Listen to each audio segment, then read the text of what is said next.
Yo, halo guys, sebelum gua lanjutin ke pembahasannya, gua nggak bosen-bosen ngingetin ke kalian dulu. Yuk dukung dulu channel ini dengan pencet tombol subscribe dan loncengnya di bawah ini agar kalian tidak ketinggalan update dari channel ini. Dan juga like dan share ke kawan-kawan kalian biar di channel ini semakin dikenal banyak orang.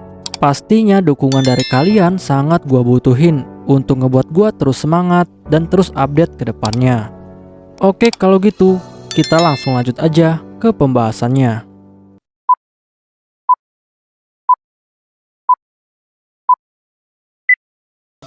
Yo, halo guys, kali ini gua bakal ngebahas light novel Ari Fureta volume ke-6 chapter kedua. Di chapter sebelumnya, kita semua sudah tahu bahwa Hajime dan kawan-kawan sudah bertemu dengan Putri Liliana. Dan Hajime juga sudah diberitahu oleh Liliana jika guru Aiko telah diculik.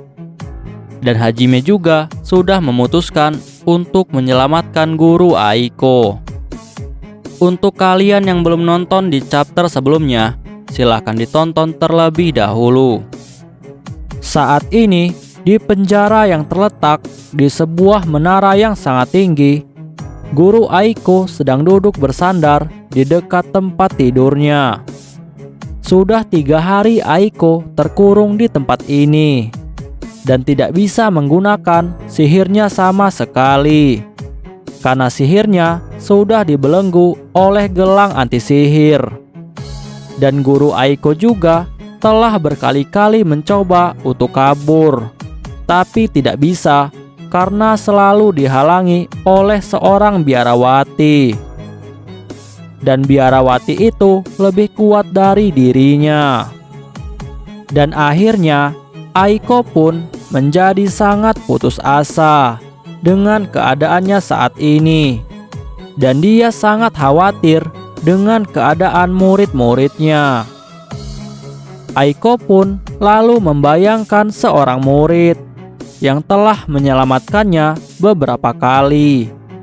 Dan orang itu adalah Hajime. Aiko sangat mengkhawatirkan Hajime, dan Aiko berharap bisa bertemu kembali dengan Hajime. Tetapi saat Aiko memanggil nama Hajime, tiba-tiba ada sebuah suara Hajime yang menyaut panggilannya. Dan itu membuat Aiko sangat terkejut. Setelah itu, Aiko pun langsung melihat sekelilingnya.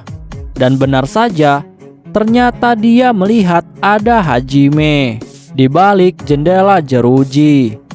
Dan Aiko yang melihat itu, dia pun menjadi sangat terkejut dan sekaligus bingung. Dia bingung kenapa Hajime bisa berada di sini, padahal tempat ini sangatlah tinggi.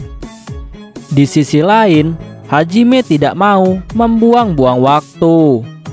Dan Hajime pun langsung membuat sebuah lubang yang sangat besar agar Aiko dapat keluar dari penjara itu. Dan setelah itu, Aiko pun akhirnya berhasil keluar dari penjara itu dan digendong oleh Hajime untuk turun dari menara. Dan saat ini Aiko sangat senang karena Hajime telah menyelamatkannya. Dan itu membuat jantungnya berdetak sangat kencang. Setelah Hajime berhasil menyelamatkan Aiko, Hajime pun langsung mencoba memeriksa keadaan tubuh Aiko. Karena Hajime khawatir Aiko terpengaruh oleh sebuah sihir yang abnormal. Lalu Hajime pun langsung menatap Aiko dengan evil eye miliknya untuk memastikan hal itu. Tapi di sini Aiko malah salah paham dan menjadi sangat gugup. Hajime yang melihat itu, Hajime pun langsung menjelaskan kepada Aiko bahwa dirinya hanya ingin memeriksa kondisi tubuh Aiko saja dan ingin mencoba melepaskan gelang anti sihir yang ada di tangan Aiko.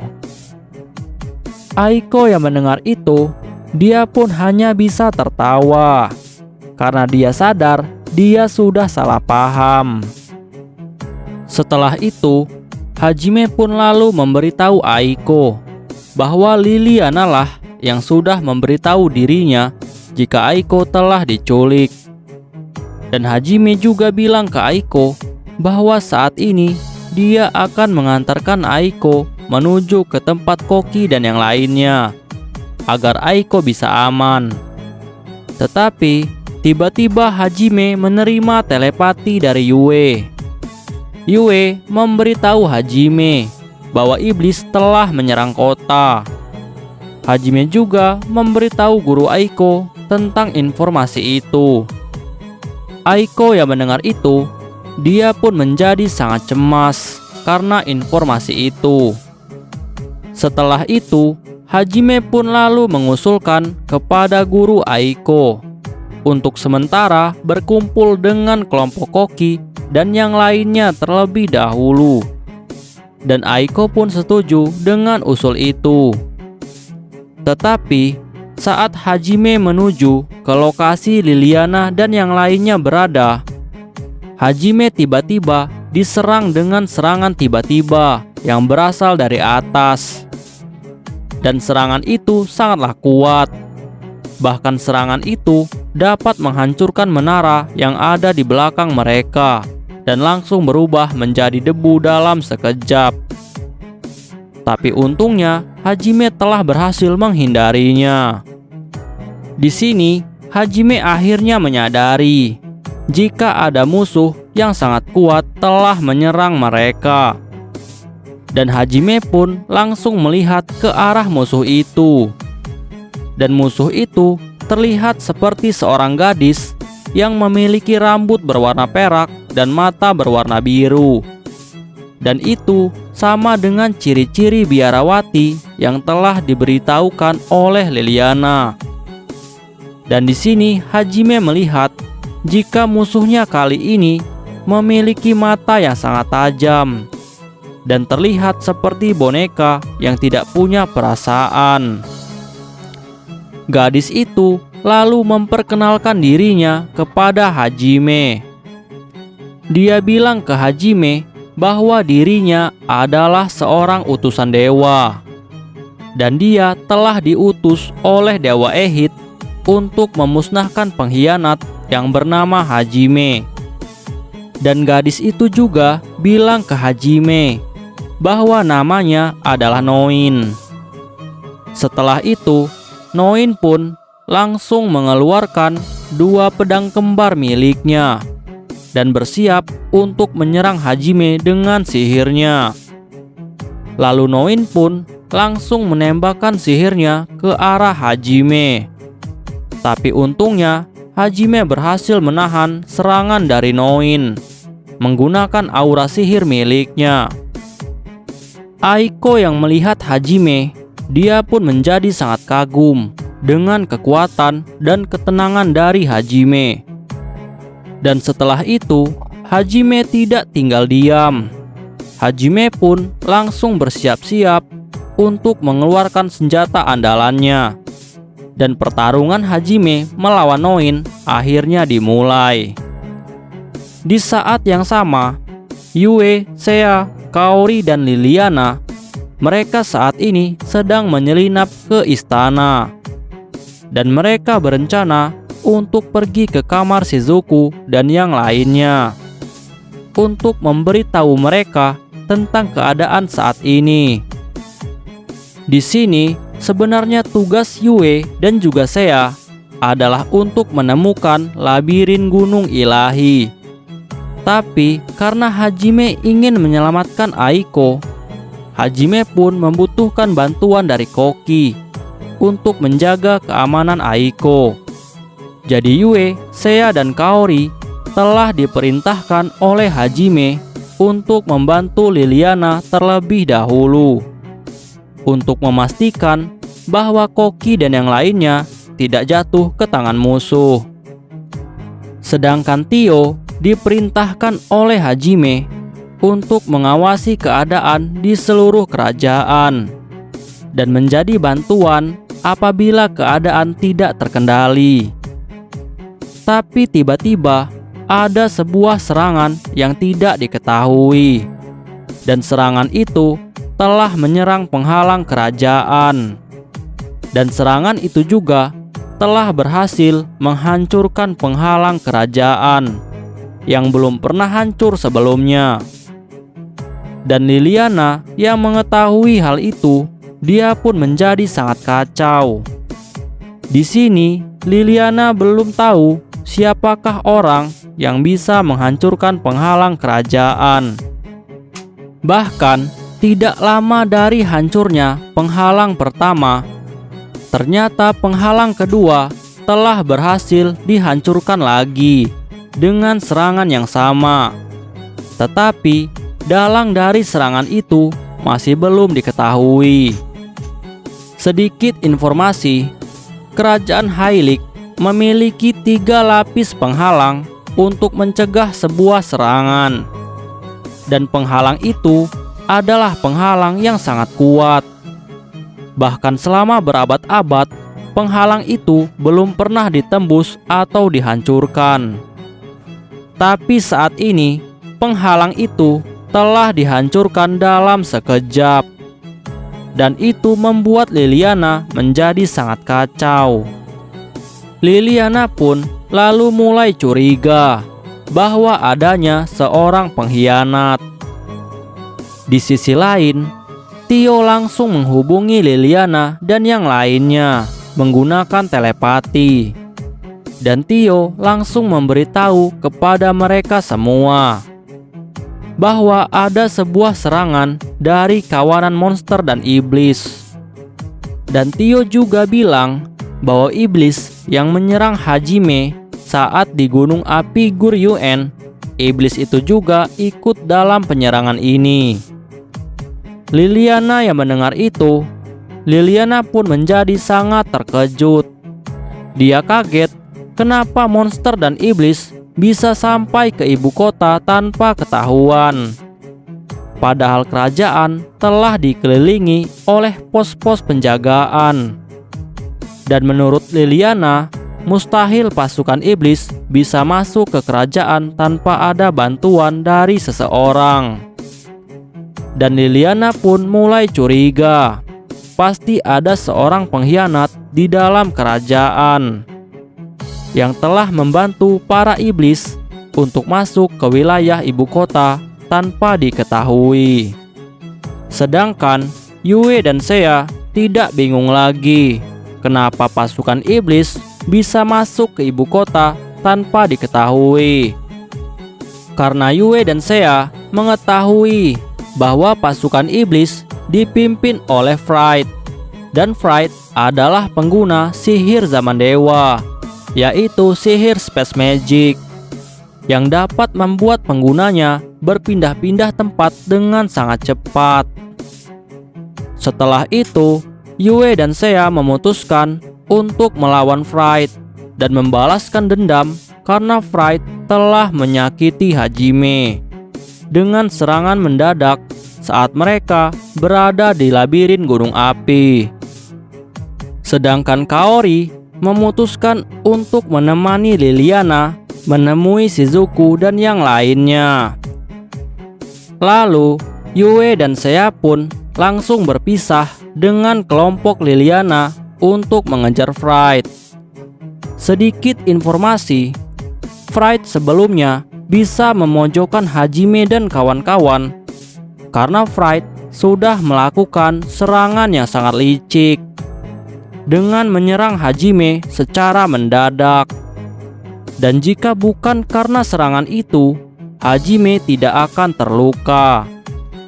Dan dalam pertarungan yang adil, bahkan Hajime dapat mengalahkan Fright dengan sangat mudah. Saat ini, Yue dan Seiya sangat yakin bahwa mereka akan dapat mengalahkan Fright. Di sisi lainnya, setelah kelompok Liliana berpisah dengan Yue dan Seiya, Liliana dan Kaori pun langsung melanjutkan menuju ke kamar Shizuku. Di sini, sebenarnya Kaori juga ingin pergi bersama Yue dan Seiya. Tapi Kaori tidak mau membuat Liliana bersedih. Jadi Kaori memutuskan untuk tetap menemani Liliana. Dan tiba-tiba ternyata penghalang terakhir akhirnya tertembus dan hancur begitu saja. Lalu para monster pun mulai masuk dan menyerang kota. Dan para prajurit pun mulai bertarung dengan para monster untuk mempertahankan ibu kota mereka. Dan Tio mengawasi pertarungan dari tempat yang sangat tinggi di tengah-tengah ibu kota. Tapi tiba-tiba Tio mendapatkan panggilan telepati dari Hajime. Dan Hajime pun langsung meminta Tio untuk datang ke tempatnya dan membawa guru Aiko. Karena Hajime saat ini sedang bertarung dan sulit jika dia bertarung sambil melindungi Aiko. Tio yang mendengar itu, Tio pun langsung bergegas menuju ke tempat Hajime. Di sisi lainnya, Yue dan Seiya saat ini masih terus berusaha untuk mencari lokasi Fright. Di sini, Yue dan Seiya mengetahui bahwa tujuan Fright menyerang ibu kota adalah karena Fright ingin menemukan di mana lokasi labirin Gunung Ilahi dan menaklukkannya untuk mendapatkan sihir zaman dewa. Dan saat ini Yue dan Seiya tidak tertarik untuk menyelamatkan kerajaan, dan mereka hanya fokus untuk mencari Fright. Yue dan Seiya pun terus melibas habis para monster yang menghalangi mereka untuk mencari Fright. Dan banyak monster yang takut melihat keganasan Yue dan Seiya dalam membantai teman-temannya. Tapi Yue dan Seiya masih terus menyerang dengan sangat ganas. Lalu Seiya pun langsung menggunakan kemampuan bawaannya untuk melihat sekilas di masa depan. Dan Seiya bisa memprediksi bahwa Fright akan keluar dari sebuah portal yang berada di atas menara jam yang ada di ibu kota. Dan ramalan Seiya itu ternyata benar. Tidak lama, Fright pun akhirnya keluar dari sebuah portal yang muncul di atas menara di tengah kota. Dan Fright saat itu sedang menaiki naga putihnya. Dan dalam sekejap setelah Fright keluar, para monster naga pun langsung berkumpul dan mengepung Seiya dan juga Yue. Karena Fright berencana untuk memusnahkan Yue dan Seiya sekaligus. Di sini sebenarnya Fright sangat terkejut karena dia melihat bahwa Yue dan Seiya bisa selamat dan masih hidup dari ledakan gunung api Goryeo-en. Setelah itu, Fright pun lalu memerintahkan seluruh monster dan naga untuk menyerang secara bersamaan. Tapi Seiya dan Yue sengaja tidak menghindar. Dan Yue langsung membuat 2 buah portal menggunakan sihir zaman dewa, yaitu sihir Space Magic. Portal yang satu berada di belakang Yue dan Seiya, dan portal yang lainnya berada di belakang Fright dan anak buahnya. Di sini ternyata Yue sudah membuat sebuah rencana. Dan rencana itu adalah saat Yue dan Seiya mulai diserang oleh para monster Fright, Yue dan Seiya pun akan menghindar dan membiarkan semua serangan itu masuk ke dalam portal yang terhubung dengan portal yang ada di belakang Fright dan pasukannya, sehingga serangan itu akan mengenai Fright dan juga seluruh pasukannya. Dan ternyata rencana Yue itu telah berhasil. Semua serangan dari monster itu ternyata masuk ke dalam portal dan berpindah tepat ke belakang Fright dan juga seluruh pasukannya. Dan Fright pun terlambat menyadarinya. Tapi untungnya Fright masih sempat untuk menghindar. Tapi semua pasukannya banyak yang telah dihancurkan karena serangan itu. Fright yang mengetahui itu, dia pun menjadi sangat marah. Fright tidak tahu bahwa Yue sudah merencanakan hal ini. Dan Fright pun tidak tahu bahwa Hajime dan kawan-kawan juga ternyata telah berhasil menaklukkan gunung api Goryeo-en dan telah mendapatkan sihir zaman dewa, yaitu sihir ruang atau space magic seperti milik dirinya. Tetapi di sini Fright menyadari sesuatu, bahwa Yue ternyata bisa menggunakan sihir space magic lebih baik daripada dirinya. Dan itu membuat Fright sangat ketakutan.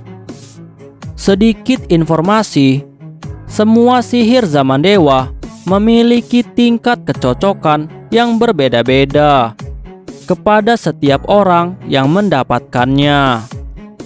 Semakin cocok sebuah sihir zaman dewa kepada seseorang, maka semakin optimal juga kekuatannya. Dan jika semakin tidak cocok, maka sihir zaman dewa tidak akan mampu mengeluarkan kemampuan optimalnya. Itulah alasannya mengapa penggunaan sihir zaman dewa, yaitu space magic, oleh Yue dan juga Fright sangatlah berbeda. Karena Yue lebih cocok daripada Fright untuk menggunakan sihir space magic, sehingga Yue bisa mengeluarkan kemampuan optimal dari sihir space magic. Dan setelah itu, pertarungan pun terus berlanjut antara Seiya dan Yue melawan Fright dan pasukannya. Di sini, lalu Fright pun membuat sebuah kesimpulan bahwa akan lebih mudah untuk menghadapi Yue dan Seiya jika dia memisahkan mereka berdua. Fright pun lalu meminta bawahannya untuk melawan Seiya, sedangkan dia akan melawan Yue. Bawahan yang diperintah oleh Fright untuk melawan Seiya, ternyata orang itu adalah Mikhail. Dan dia adalah tunangan dari Catelia, iblis berambut merah yang telah dibunuh oleh Hajime di labirin besar Orcas. Dan setelah itu, Mikhail pun langsung menyerang Seiya dengan penuh amarah. Dan Mikhail langsung bilang ke Seiya bahwa dia sangat dendam kepada Hajime karena Hajime sudah membunuh tunangannya. Dan Seiya juga langsung bersiap untuk menghadapi Mikhail. Dan Seiya berhasil menghindari semua serangan dari Mikhail dengan sangat mudah. Tetapi amarah Mikhail malah semakin membara saat Seiya berkata kalau dia tidak peduli dengan apa yang terjadi kepada Catelia. Dan Mikhail pun terus menyerang Seiya dengan sihir-sihirnya. Tapi Seiya dengan mudah menghindari semuanya. Tapi tiba-tiba Mikhail mendapatkan bantuan dari Fright. Ternyata Fright sudah mengirimkan pasukan monsternya untuk membantu Mikhail dalam melawan Seiya. Dan saat ini Seiya sudah kalah jumlah. Tapi semua itu masih mudah diatasi oleh Seiya. Seiya dengan mudah mengalahkan monster-monster itu. Mikhail yang melihat itu, dia tidak bisa tinggal diam. Mikhail pun mulai memberi komando kepada para monster-monster bawahannya. Dan Mikhail lalu memberikan pasukan monsternya itu sebuah strategi untuk melawan Seiya. Karena Mikhail sudah mulai mengerti dengan cara bertarung Seiya. Dan ternyata strategi Mikhail itu mampu membuat Sea kesulitan melawan pasukan monster miliknya. Tetapi Sea tidak tinggal diam.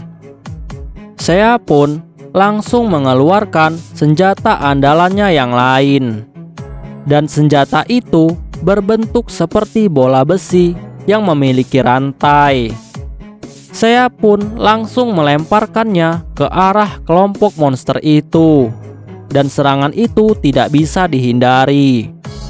Monster-monster itu pun akhirnya hancur lebur dalam sekejap. Sedikit informasi, senjata Sea ini adalah senjata buatan Hajime.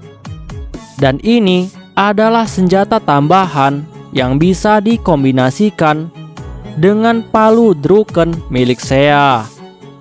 Dan senjata ini juga memiliki dampak serangan yang sangat kuat dan sangat sulit dihindari oleh siapapun. Dan Sea saat ini terus menyerang para monster itu tanpa ampun dan bermandikan darah. Mikhail yang melihat itu, Mikhail pun mulai menyadari jika saat ini dia sudah terpojok. Lalu Mikhail pun langsung memerintahkan monster-monsternya untuk mengelilingi Sea. Dan Mikhail langsung memerintahkan mereka untuk menyerang Sea secara bersama-sama. Tapi ternyata Sea berhasil menghindari semua serangan itu dengan menjadikan senjatanya sebagai tameng. Tapi Mikhail mencuri kesempatan itu untuk menyerang Sea. Tapi Sea berhasil menghindari serangan dari Mikhail.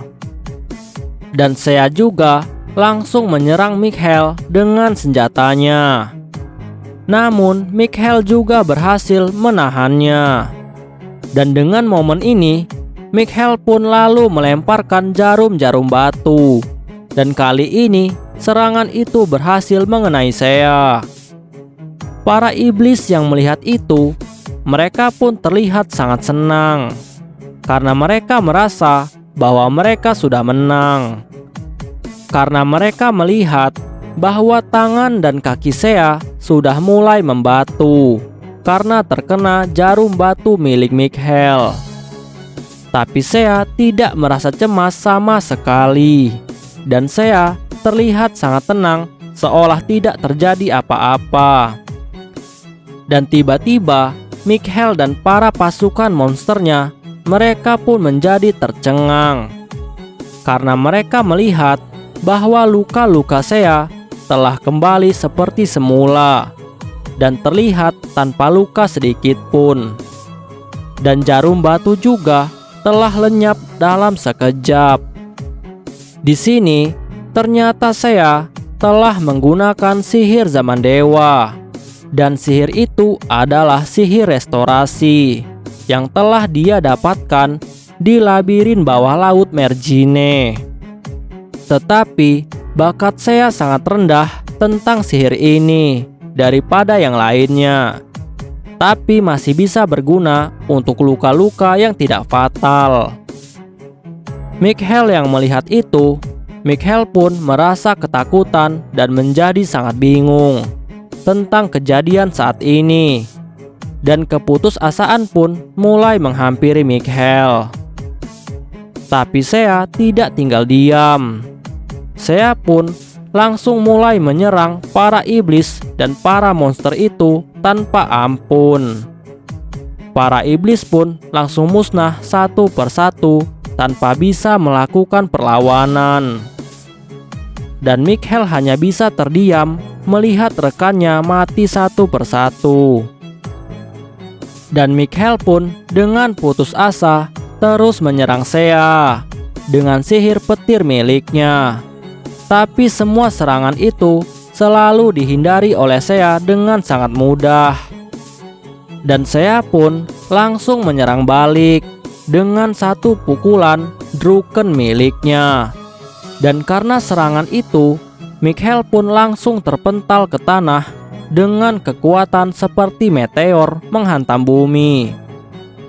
Dan serangan itu menyebabkan sebagian tulang dan organ dalam Mikhail menjadi hancur.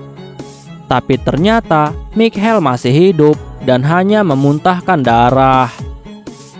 Lalu saya pun langsung turun mendekati Mikhail untuk segera membunuhnya. Di sisi lain, Mikhail dengan keputusasaannya hanya bisa menatap saya dengan tatapan kosong. Dan Mikhail lalu mengucapkan kata-kata terakhirnya. Dan dia meminta maaf kepada Katelia karena tidak bisa membalaskan dendamnya. Tapi saya tidak peduli. Saya pun langsung menyerangnya dan mengakhiri hidup Mikhail dalam sekejap. Setelah mengalahkan Mikhail, saya pun langsung memutuskan untuk menuju ke tempat Yue untuk melihat keadaan Yue yang sedang bertarung dengan Fright. Di sisi lain, saat ini Yue sedang bertarung dengan Fright. Dan Yue saat ini sudah siap untuk bertarung menggunakan sihir miliknya. Dan Yue sudah mengeluarkan sihir naga angin miliknya. Dan naga angin milik Yue sudah memenuhi langit. Dan di depannya ada naga putih yang sangat besar yang ditunggangi oleh Fright. Dan naga putih itu ternyata sudah terluka cukup parah di bagian perut karena menerima serangan dari naga angin Yue. Dan Fright di sini berpikir bahwa dia harus membunuh Yue untuk melemahkan Hajime. Dan Fright pun lalu mencoba untuk membujuk Yue agar Yue mau bergabung dengannya sebagai bawahannya. Tapi Yue tidak peduli dengan penawaran itu. Dan Yue pun langsung mengejek Fright dengan sebutan jelek. Tapi Fright terus membujuk Yue. Sedangkan Yue terus menyerang Fright. Dan akhirnya serangan Yue pun berhasil mengenai bahu Fright dan melukainya. Jika Fright telat sedikit saja, maka Fright pasti akan kehilangan tangannya. Yue saat ini hanya memikirkan balas dendam untuk Hajime karena Fright telah membuat Hajime terluka sangat parah dan hampir mati. Setelah itu, Yue pun langsung menggunakan sihir es tingkat tinggi. Dan sihir itu adalah sihir Frost Prison. Dan naga Fright yang ada di dekat Yue langsung membeku dalam sekejap. Dan Fright telah kehilangan 20 naganya dalam sekejap karena sihir es Yue. Tetapi Fright tidak tinggal diam. Fright pun langsung menyerang Yue dengan tembakan laser dari naga putihnya. Dan serangan itu menyerang Yue dari segala arah.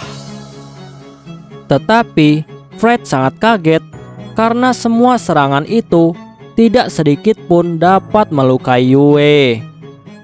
Fright lalu berpikir, jika sihir tidak bisa melukai Yue, maka Fright memutuskan untuk menggunakan serangan fisik. Lalu Fright pun langsung menyuruh naganya untuk menyerang Yue dengan cakarnya. Tetapi Yue tetap tenang menghadapinya. Dan Yue pun langsung menggunakan sihir tingkat tinggi miliknya.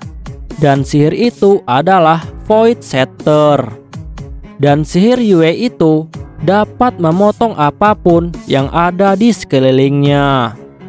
Dan dalam sekejap, semua naga yang menyerang Yue telah tercabik-cabik dengan sangat sadis. Dan 30 naga Fright mati dalam serangan itu. Fright yang melihat itu, Fright pun menjadi sangat ketakutan. Karena Fright melihat sihir Yue yang sangat menakutkan. Tapi Fright di sini malah salah paham.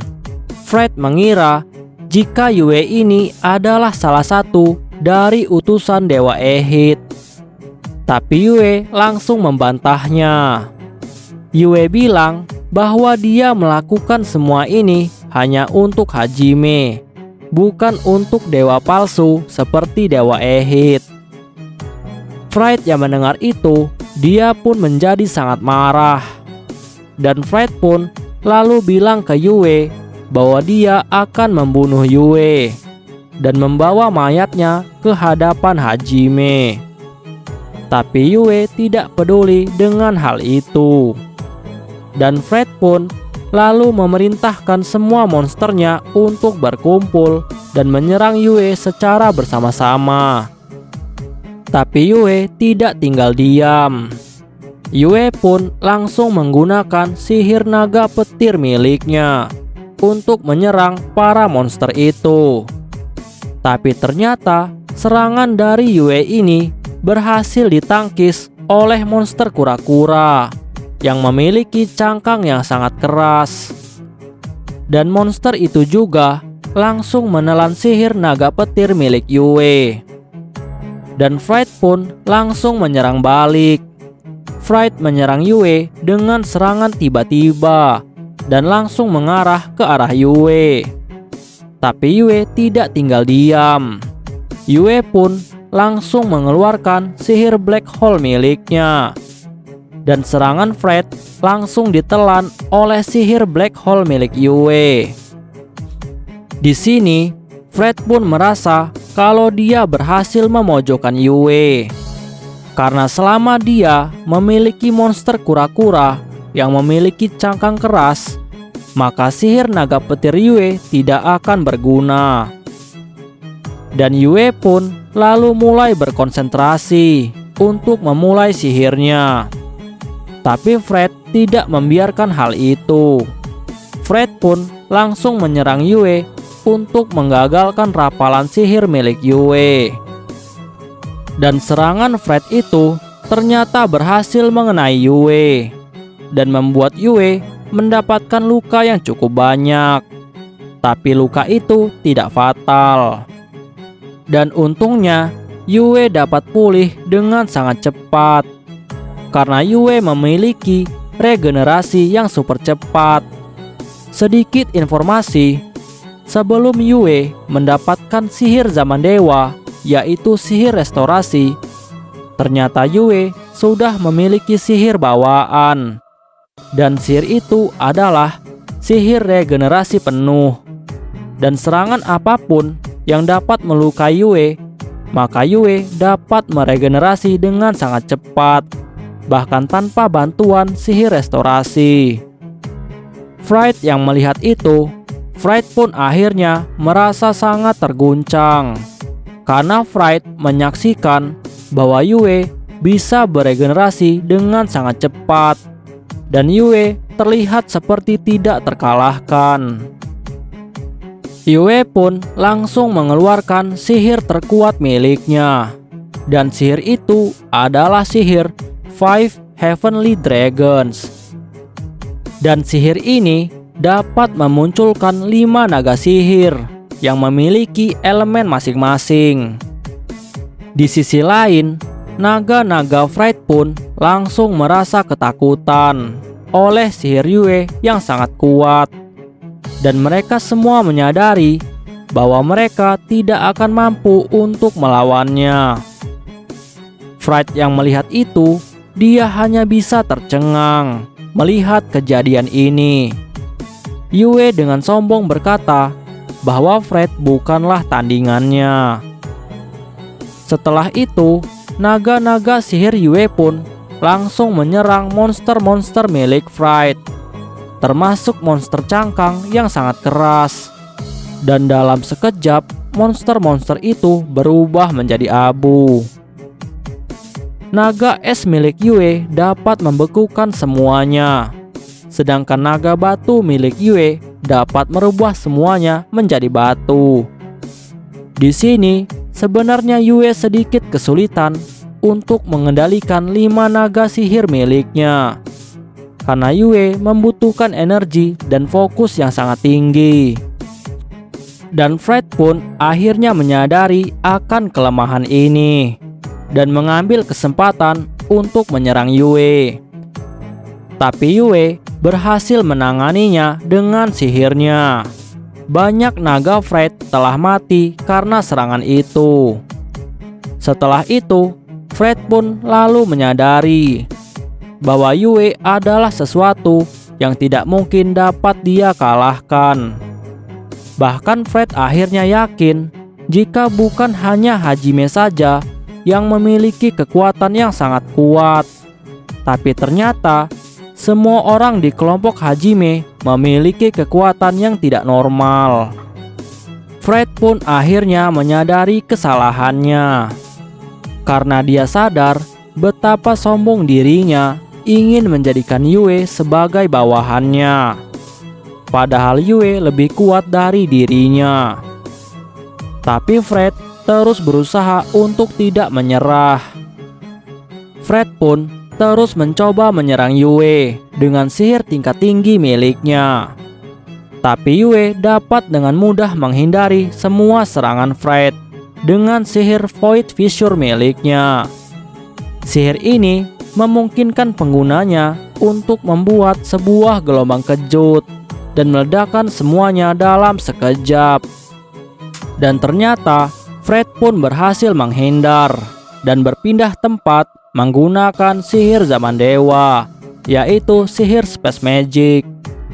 Dan saat Yue lengah, Fright pun tiba-tiba muncul di belakang Yue, dan naga Fright langsung menggigit lengan tangan Yue dan mencoba menembak Yue dengan jarak yang sangat dekat.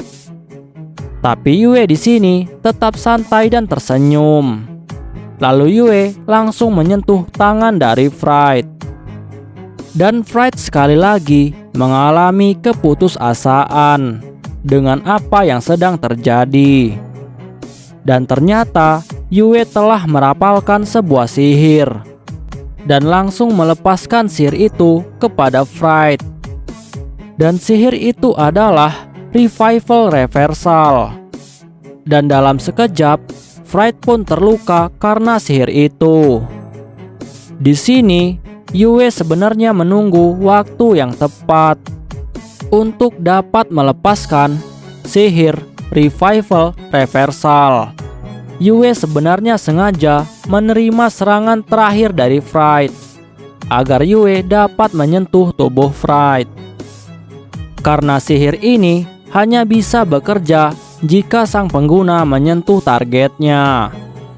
Dan saat ini Fright pun akhirnya menderita sebuah luka, dan luka itu sama dengan luka Hajime beberapa waktu yang lalu, yang telah disebabkan oleh serangan mendadak dari Fright di labirin besar gunung api. Sedikit informasi, Revival Reversal adalah sebuah sihir pemulihan yang dapat memulihkan atau memberikan luka yang terjadi di masa lalu dan memindahkan luka itu ke masa sekarang dengan luka dan rasa sakit yang sama kepada target yang disentuhnya.